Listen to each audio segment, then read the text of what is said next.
Hi, and welcome to Hard Reset Info. Now I'm gonna show you how to improve foliage quality in Borderlands 4.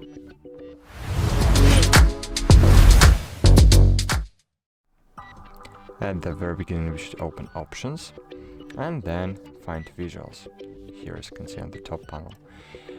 Then switch from basic to advanced mode. And here we have all advanced graphic settings, but we need to use this environment tab. And as you can see here we have really a lot of interesting settings.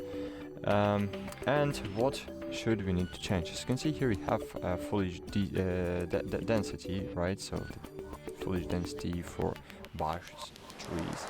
So you can change the density, but if you wanna change the quality of foliage, of greens, textures, so you should change the texture quality and geometry quality. That's it. I hope this video was helpful for you. If it's true, please consider to leave a like and a comment below this video. See you!